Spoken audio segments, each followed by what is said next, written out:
നമസ്കാരം. ലൂസ് ടോക്കിലേക്ക് സ്വാഗതം. ലൂസ് ടോക്കിലേക്ക് ഒരിക്കൽ കൂടി സ്വാഗതം. ഇന്ന് നമ്മൾ പ്രധാനമായിട്ടും ചർച്ച ചെയ്യുന്ന എന്തൊക്കെ വിഷയങ്ങളാണ് നമുക്കുള്ളത്? ഇന്ന് ഒരുപാട് വിഷയങ്ങൾ ഉണ്ട് എങ്കിൽ പോലും വളരെ പ്രധാനപ്പെട്ട രണ്ട് വിഷയങ്ങൾ. ഒരുപക്ഷെ കേരളത്തിലെ നമ്മൾ മുഖ്യധാര മാധ്യമങ്ങൾ കൃത്യമായി ചർച്ച ചെയ്തോ എന്ന് സംശയിക്കുന്ന ഒരു വാർത്തയാണ് നമ്മൾ ആദ്യം ചർച്ച ചെയ്യേണ്ടത്. പിന്നെ സ്വാഭാവികമായും നമ്മൾ ഇന്ന് ഇറാനിൽ നടക്കുന്ന സംഭവവികാസങ്ങൾ ചർച്ച ചെയ്യേണ്ടതുണ്ട്. ആദ്യം നമുക്ക് ഈ കേരളത്തെ അധികം ശ്രദ്ധ കിട്ടാതെ പോയ അതേസമയം വളരെ പ്രധാനപ്പെട്ട നമ്മുടെ കേരളീയ സമൂഹം ഞെട്ടിപ്പോയ രണ്ട് സംഭവങ്ങളെക്കുറിച്ചുള്ള ഒരു അവലോകനം നമുക്ക് അത് നടത്തേണ്ടി വരും. ശരിക്കും നമ്മുടെ സമൂഹ മനസാക്ഷിക്ക് മുന്നിൽ ഒരുപാട് ചോദ്യങ്ങൾ ഉയർത്തുന്ന രണ്ട് മരണങ്ങളാണ്. മരണമെന്നല്ല അതിന് പറയേണ്ടത്, രണ്ട് ക്രൂരമായ കൊലപാതകം തന്നെയാണ് രണ്ടും. ഒന്ന് കൊല്ലം ശക്തികുളങ്ങര മരുത്തടി ക്ഷേത്രത്തിൽ ഹരികൃഷ്ണൻ എന്ന പേരുള്ള 18 വയസ്സുകാരനെ 6 പേർ ചേർന്ന് അടിച്ചു കൊന്ന ഒരു സംഭവം. മറ്റൊന്ന് അങ്കമാലി ഒരു വാഹനാപകടത്തിൽ ഒരു യുവ ഡോക്ടർ ഓടിച്ച വാഹനം ഇടിച്ച് ജാസ്ലിയ ജോൺസൺ എന്ന് പറയുന്ന ഒരു കോളേജ് വിദ്യാർത്ഥി മരിച്ച സംഭവം. ഈ രണ്ട് സംഭവങ്ങളും നമ്മുടെ കേരളം വേണ്ടത്ര ചർച്ച ചെയ്യാത്ത രണ്ട് സംഭവങ്ങളാണ്. ഇതിൽ നമുക്ക് ആ ഡോക്ടറെ കാര്യം എടുക്കാം. ആ പെൺകുട്ടി ജാസ്ലിയ മരിച്ച സംഭവം തന്നെ എടുക്കാം. ഇയാളൊരു ഡോക്ടറാണ്, ഹൗസ് സർജൻസി MBBS കഴിഞ്ഞിട്ട് ഹൗസ് സർജൻസി ചെയ്യുന്നതിന് വളരെ സമ്പന്ന കുടുംബാംഗമാണെന്ന് പറയുന്നു. ഇയാളുടെ സുഹൃത്ത് വാഹനത്തിലുണ്ടായിരുന്നു പറയുന്നു. ഒരു ഡോക്ടറുടെ കടമയല്ലേ അത് ശരിക്കും പറഞ്ഞാൽ? ഒരു മനുഷ്യൻ ആ ലോകത്ത് ആർക്കും എപ്പോഴും അപകടം സംഭവിക്കാം. വണ്ടി ഇടിച്ചേ നമ്മൾ കുറ്റമൊന്നും പറയാൻ പറ്റില്ല. ഇയാളെ ഏത് അവസരം പോയി ഇടിച്ചേ നമുക്കറിയില്ല. എങ്കിലും ഒരു അപകടം എപ്പോഴും നമ്മുടെ നാട്ടിലുണ്ടാകും. അയാളൊരു കടമയാണ്, പൗരന്റെ കടമയാണ്. ഒരു ഡോക്ടർ എന്നുള്ളതിൽ അയാളെ കടമ ഇരട്ടിയാണ്. ഡോക്ടർ എന്നുള്ള നിലയിൽ അയാൾ ഒരു ജീവൻ രക്ഷിക്കുകയാണ് വേണ്ടത്. ഇയാൾ ഇവിടെ ഒരു ജീവനെ കൊടുത്തിട്ട് പോയി, ഒരു ജീവൻ എടുത്തിരിക്കുകയാണ്. ഇയാൾ ഒരു ജീവൻ കൊടുക്കേണ്ട ആളാണ്, അയാൾ ആ ജീവൻ എടുത്തിരിക്കുകയാണ്. എടുത്തിരിക്കുന്നത് മാത്രമല്ല, അതിനുശേഷം അയാൾ കാണിച്ച ഒരു മാതൃകയുണ്ട്. ആ ഒരു മാതൃക ഒരു കാരണവശാലും ഒരു ഡോക്ടർമാരും മെഡിസിന് പഠിക്കുന്ന ഒരു വിദ്യാർത്ഥികളും അല്ലെങ്കിൽ നമ്മുടെ സമൂഹത്തിൽ ആരും തന്നെയും ചെയ്യാൻ പാടില്ല, അനുകരിക്കാൻ പാടില്ലാത്ത ഒരു മാതൃകയാണ്. പ്രത്യേകിച്ചും അയാളുടെ പദവി നമുക്കറിയാം. മണിയമ്പിള്ള രാജുവിൻ്റെ വണ്ടിയിൽ 2 കുട്ടികൾ ഇടിച്ച ഒരു വിഷയം ഉണ്ടായിരുന്നു. അന്ന് മണിയമ്പിള്ള രാജു വണ്ടി നിർത്താതെ പോയി. മണിയമ്പിള്ള രാജു മദ്യപിച്ചിരുന്നുവെന്നും അതുകൊണ്ടാണ് അദ്ദേഹം വണ്ടി നിർത്താതെ പോയതെന്നും എന്തായാലും ആ അപകടത്തിൽ ആ കുട്ടികൾക്ക് വലിയ പരുക്ക് പറ്റാതിരുന്നത് കൊണ്ടും പിന്നെ ഇടിച്ചത് ഒരു സിനിമാ നടനായതുകൊണ്ടും അദ്ദേഹത്തിന് പിറകെ പാപ്പരാസി ശൈലിയിൽ ഒരുപാട് പേര് പോവുകയും ചെയ്തപ്പോഴും എല്ലാവരും ചൂണ്ടിക്കാണിച്ച ഒരു കാര്യം ഇതായിരുന്നു: നിങ്ങളൊരു അപകടം ഉണ്ടായി, നിങ്ങൾ കാരണമാണ് അപകടം ഉണ്ടായതെങ്കിൽ നിങ്ങൾ അതിന് ഉത്തരവാദികളാണ്, നിങ്ങൾ ആ ആൾക്കാരെ ആ ഹോസ്പിറ്റലിൽ എത്തിച്ചിട്ട് പോകണമായിരുന്നു. നമ്മുടെ ഈ അങ്കമാലിയിൽ ടെൽക്ക് ജംഗ്ഷനിലോ ടെൽക്ക് ജംഗ്ഷനിലാണ് ഈ അപകടം ഉണ്ടായത്. ഇത് ആ കുട്ടി ഒരു കുടുംബത്തിന്റെ ഒരു പ്രതീക്ഷയായിരുന്നു. വളരെ പാവപ്പെട്ട സാധാരണ 2ാം വർഷ ബികോമിന് അങ്കമാലി മോർണിംഗ് സ്റ്റാർ കോളേജിൽ പഠിക്കുന്ന ആ കുട്ടി പാർട്ട് ടൈം ജോലി ചെയ്താണ് പഠനത്തിനുള്ള പണം കണ്ടെത്തിയിരുന്നത്. അപ്പൊ അത് പാർട്ട് ടൈം ജോലി കഴിഞ്ഞ് തിരിച്ച് വീട്ടിലേക്ക് നടന്നു പോകുന്ന വഴിയാണ് ഇടിക്കുന്നത്. ആ ഇടിയുടെ ആഘാതം എത്രത്തോളം ഉണ്ടെന്ന് നമുക്ക് ആ ഒരു വിഷ്വലിൽ നിന്ന് തന്നെ ദൃശ്യങ്ങൾ നമുക്ക് കാണുമ്പോൾ ഭീകരമെന്ന് നമുക്ക് പറയാൻ പറ്റും. ഭീകരം. കാരണം ഒറ്റ ഇടിക്ക് ഈ കുട്ടി തെറിച്ചു പോകണം. ഒരു റോക്കറ്റ് പോകുന്ന വേഗതയിലാണ് ഈ കുട്ടി റോഡിലൂടെ നിരങ്ങി പോകുന്നത്. അത്ര സ്പീഡിലാണ് ഈ കാർ വന്നത് എന്നുള്ള കാര്യം നമ്മൾ ഇടിച്ചത്. അപ്പോൾ സ്വാഭാവികമായിട്ടും നമുക്ക് സംശയിക്കാം, ഒന്നുകിൽ ലഹരി ഉപയോഗിച്ചതിന് ശേഷമായിരിക്കാം ഈ വണ്ടി ഓടിച്ചവർ വന്നിരുന്നത്. അതുകൊണ്ടായിരിക്കും അയാൾ നിർത്താതെ പോയത്. എങ്കിലും അവരുടെ വീട്ടുകാരെന്താ ചെയ്യണ്ടേ? ഇങ്ങനെ ഒരാൾ ഒരു അപകടം ഉണ്ടാക്കി മക്കൾ വീട്ടിലെത്തിച്ചേരുമ്പോൾ ആ മക്കളെ പോലീസ് സ്റ്റേഷനിൽ ഹാജരാക്കുക, നിയമത്തിന് മുമ്പിൽ ഹാജരാക്കുക എന്നൊരു കടമ ആ പിതാവിനുണ്ടായിരുന്നു. ആ പിതാവ് അത് ചെയ്തിട്ടില്ല. ആ കുടുംബം ഒന്നടങ്കം കാണിച്ച് വളരെ തെറ്റായ ഒരു വീട് പൂട്ടി മുങ്ങുകയാണ് മകനെ രക്ഷിക്കാൻ വേണ്ടി. കാരണം ഇത് തീർച്ചയായും ഈ യുവ ഡോക്ടറുടെ ഭാഗത്ത് നല്ല വീഴ്ചയുണ്ടെന്നല്ല, അയാളുടെ ഭാഗത്ത് എന്തോ മറയ്ക്കാനുള്ള ഒരു വ്യഗ്രതയുണ്ട്. ആ വ്യഗ്രതയിൽ നിന്നുമാണ് ഈ പാവപ്പെട്ട കുട്ടിയെ മരണത്തിലേക്ക് നയിച്ച അപകടത്തിൽ നിന്ന് രക്ഷപ്പെടാനുള്ള ഒരു വ്യഗ്രതയായിരുന്നു ഉണ്ടായിരുന്നത്. എന്താണെങ്കിലും അതൊരു വളരെ മോശം പ്രവണതയാണ്. പക്ഷേ ആ കുട്ടിയുടെ വീട്ടുകാർ അവസരത്തിനൊത്ത് ഉയർന്നു. കുട്ടിക്ക് മസ്തിഷ്ക മരണം സംഭവിച്ചു എന്നറിഞ്ഞപ്പോൾ തന്നെ അവയവങ്ങൾ ദാനം ചെയ്യാൻ വലിയ മനസ്സാണ് ആ കുട്ടിയുടെ വീട്ടുകാർക്കുള്ളത്. അതാണ് നമുക്ക് നമ്മളിപ്പോ പ്രത്യേകിച്ച് നമ്മുടെ പൊതുസമൂഹത്തിൽ ഇങ്ങനെ ചില നല്ല കാര്യങ്ങൾ നടക്കുന്നുണ്ട്. ഇപ്പൊ ആലിൻ എന്ന് പറയുന്ന കുഞ്ഞിന്റെ അവയവദാനം, അത് എടുത്തു പറയേണ്ടതാണ്. നമ്മുടെ അവയവദാന ചരിത്രത്തിലെ തന്നെ ഏറ്റവും പ്രായം കുറഞ്ഞ ദാതാവായിരുന്നു. പക്ഷെ അതിനുവേണ്ടി ആ മാതാപിതാക്കൾ കാണിച്ച ആ ഒരു മനസ്സ്, അതേ മനസ്സ് തന്നെയാണ് ഇവിടെ ഈ കുട്ടിയുടെ ജാസ്ലിയയുടെ മാതാപിതാക്കളും ചെയ്തത്. അങ്ങനെ 4 പേർക്ക് ഈ അവയവങ്ങൾ ദാനം ചെയ്യുകയുണ്ടായി. പക്ഷേ ഇവിടെ നമ്മൾ ചർച്ച ചെയ്യേണ്ട ഒരു കാര്യം, ഇവിടെ പോലീസ് കാണിച്ച ഒരു നിസ്സംഗത, ഇത്രയും വലിയ ഒരു അപകടം നടന്നിട്ട് ഇത്രയും ക്രൂരമായ രീതിയിൽ കൊലപാതകമെന്നേ നമുക്കതിനെ വിശേഷിപ്പിക്കാൻ പറ്റും. അതിനെ ഒരിക്കലും ഒരു അപകടമെന്ന് നമുക്ക് പറയാൻ കഴിയില്ല. അത്ര ഭീകരമായിട്ടുള്ള ഒരു വിഷ്വലാണ് നമ്മുടെ മുന്നിൽ വന്നു കിടക്കുന്നത്. അപ്പോൾ പോലീസ് ഈ കേസ് എടുത്തിട്ടും 7ാമത്തെ ദിവസം, 6 ദിവസം കഴിഞ്ഞു, 7ാമത്തെ ദിവസമാണ് അവർ ഉണർന്ന് പ്രവർത്തിക്കുന്നത്. കാരണം തെരഞ്ഞെടുപ്പ് അടുത്ത സമയമായതുകൊണ്ട് ഒരുപക്ഷെ രാഷ്ട്രീയ സമ്മർദ്ദം പിന്നീട് വന്നു കാണും. ആദ്യ രാഷ്ട്രീയക്കാർ ഇയാൾ വരെ സമ്പന്ന കുടുംബം എന്നാണ് പറയുന്നത്.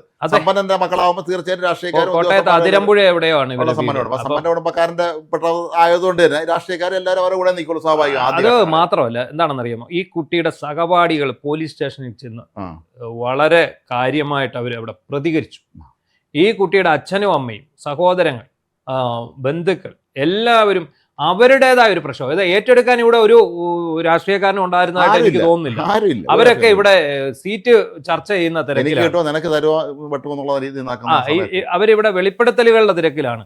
അതിനിടയിൽ ഇങ്ങനെ സംഭവിക്കുന്ന ആ ഒരു ഇത്രയും വലിയൊരു ദുരന്തം ഒന്നും ചർച്ച ചെയ്യാനുള്ള ഒരു മൂഡൊന്നും ആർക്കും ഇല്ല.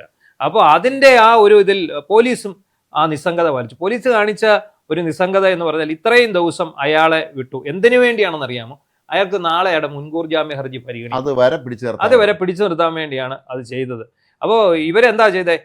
ഈ പയ്യനെ എവിടെ നിന്ന് മാറ്റിയിട്ട് ഒരു സുഖവാസ കേന്ദ്രത്തിലേക്ക് മാറ്റി. അവൻ അവിടെ പോയി റിസോർട്ടിൽ പോയി അടിച്ചു പൊളിക്കുകയാണ്. റിസോർട്ടാണ് അവന്റെ ഒളിത്താവളം. ആ റിസോർട്ടിൽ അവനെ അടിച്ചു പൊളിക്കുകയാണ്. മീശ എടുത്തിരിക്കുന്നു, ഹെയർ സ്റ്റൈൽ മാറ്റിയിരിക്കുന്നു, മൊത്തം രൂപം എല്ലാം മാറ്റി. അപ്പം ഇതെല്ലാം ചെയ്ത അത് മനസാക്ഷി എന്ന് പറഞ്ഞൊരു സാധനം.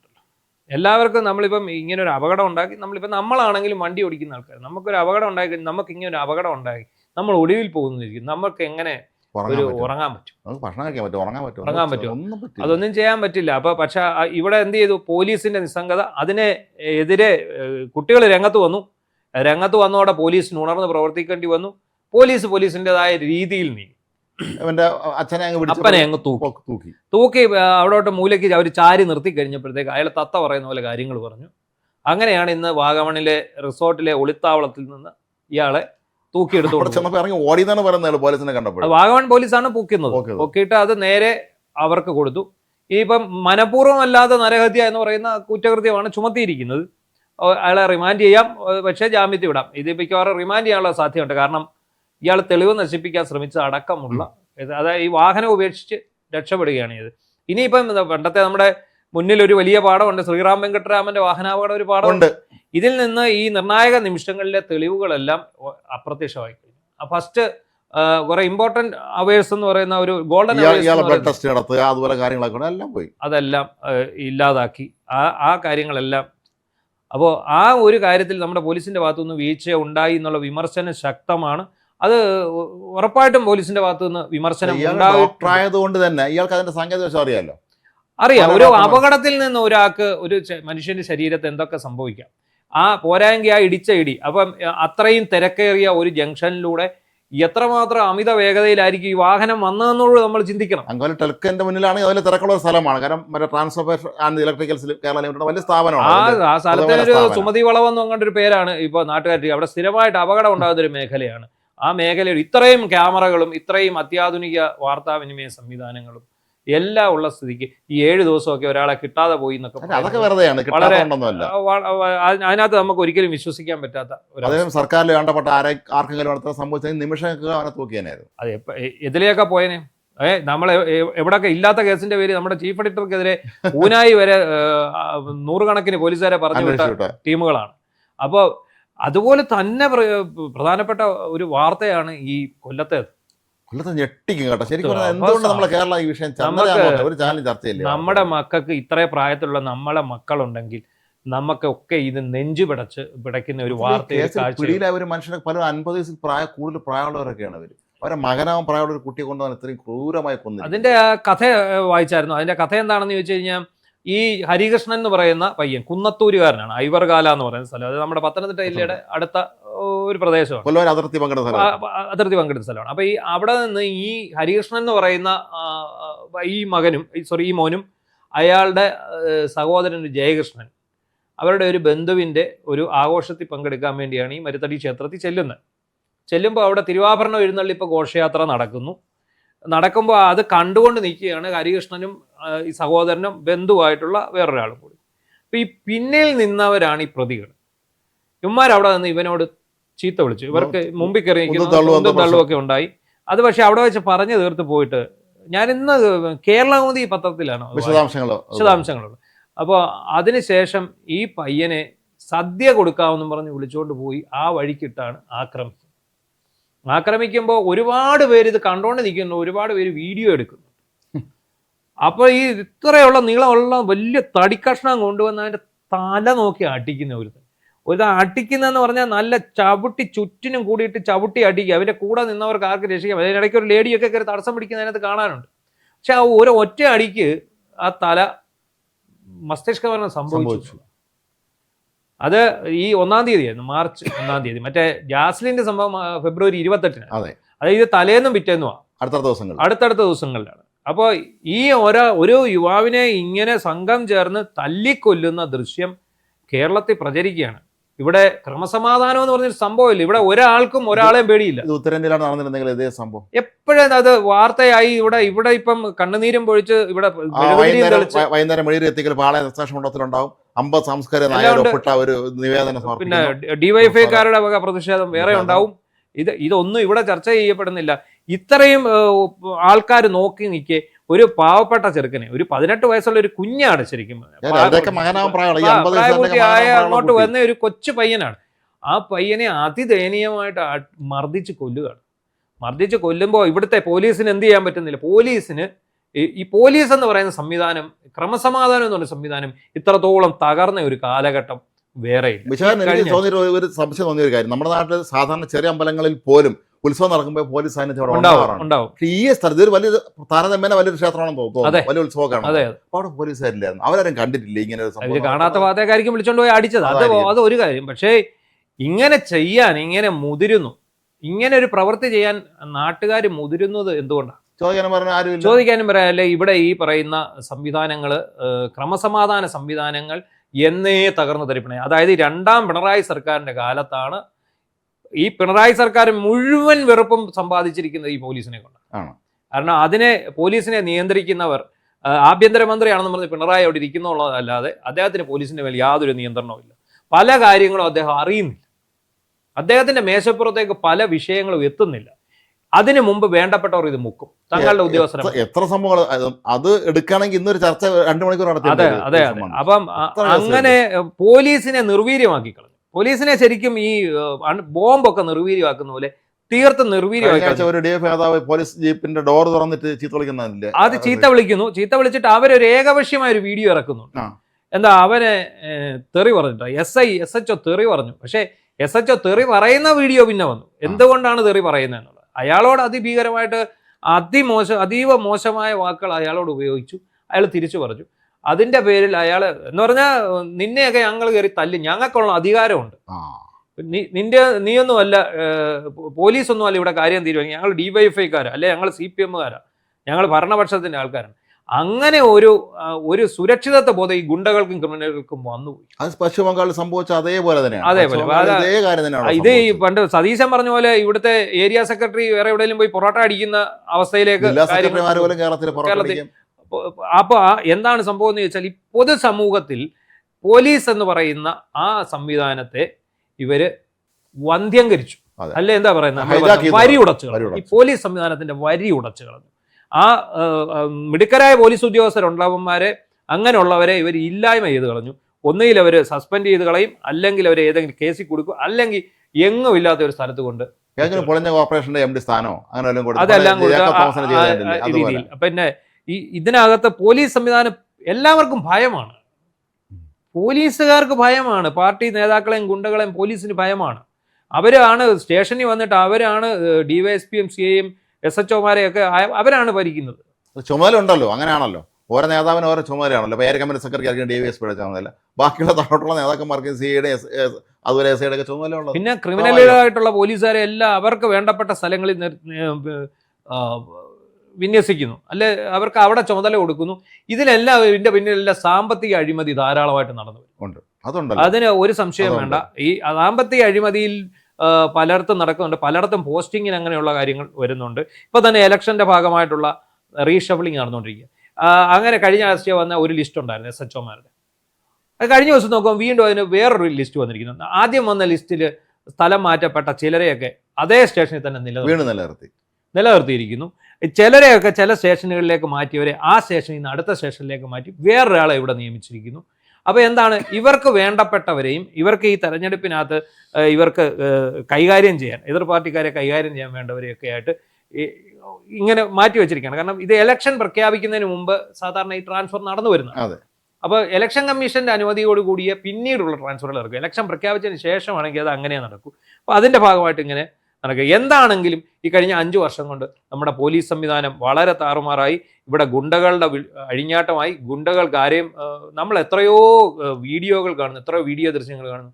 തട്ടുകളെ ചെന്ന് മുട്ട ചോദിക്കുമ്പോൾ ഉപ്പ് കുറഞ്ഞു പോയി അടിക്കുന്നു, തലമണ്ട അടിച്ചു, ഭക്ഷണം കഴിച്ചിട്ട് കാശ് ചോദിച്ചപ്പോൾ നീ എൻ്റെ അടുത്ത് കാശ് ചോദിക്കാറാടാന്ന് ചോദിച്ചോണ്ട് അയാളെ തല്ലുന്നു.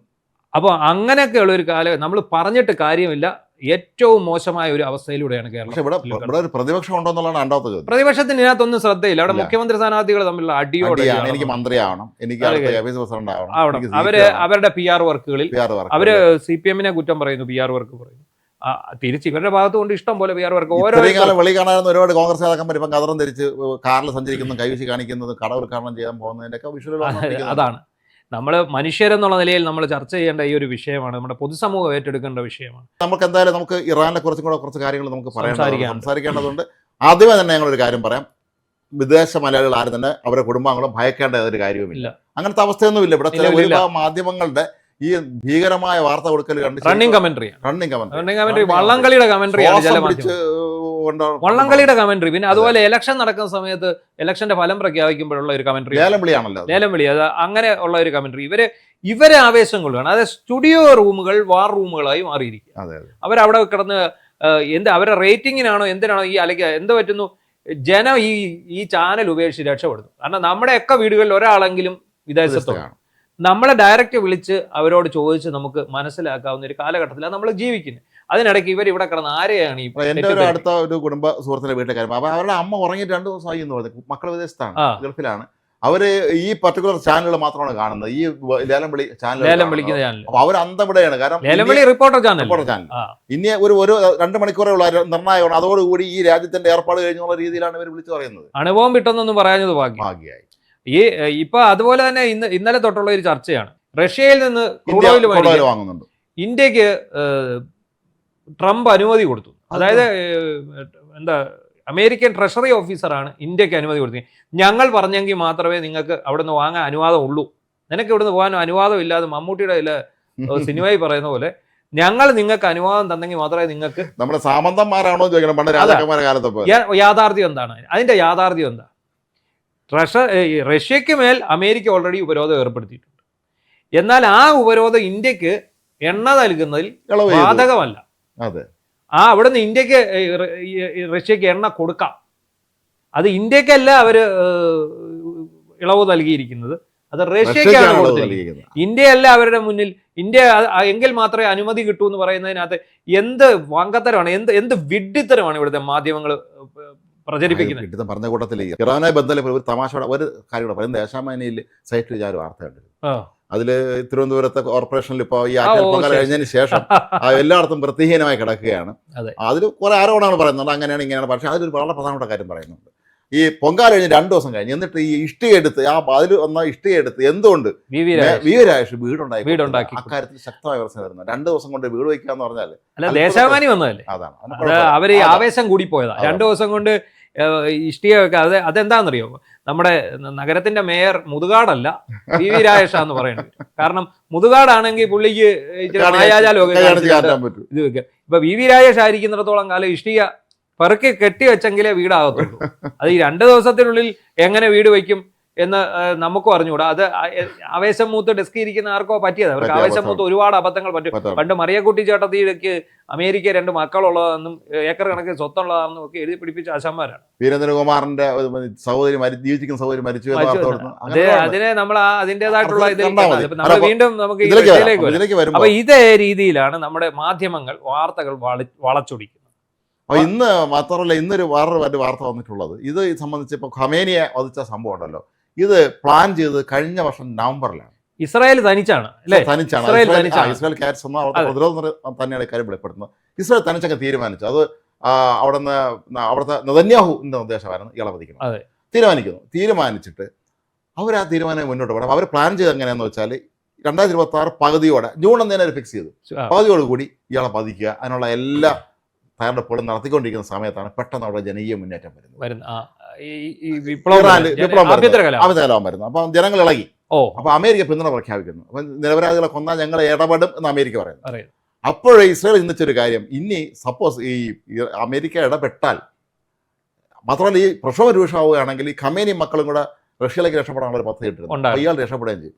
പിന്നെ അവർ ചെയ്ത് ഇനി ഉള്ള കാര്യം അമേരിക്കയുടെ അടുത്ത് തുറന്ന് പറഞ്ഞ് നമുക്ക് ഒരുമിച്ച് നീങ്ങാൻ എനിക്ക് അങ്ങനെ അവർ അമേരിക്ക ചർച്ച നടത്തി. CIA മൊസാദും രണ്ട് ചാരസംഘങ്ങൾ ഒന്നിച്ച് അവർ നടത്തിയ ഓപ്പറേഷനിലാണ് അത് എല്ലാത്തിനെയും കൂടെ ഒരു കൂട്ടിലാക്കി അവിടെ ഇട്ട് കൊന്നുകളഞ്ഞു. അപ്പൊ അത് ബ്ലൂ സ്പാരോ എന്ന് പറയുന്നത് നമ്മൾ അതിന്റെ വ്യത്യാസം വന്നിട്ടുണ്ട്.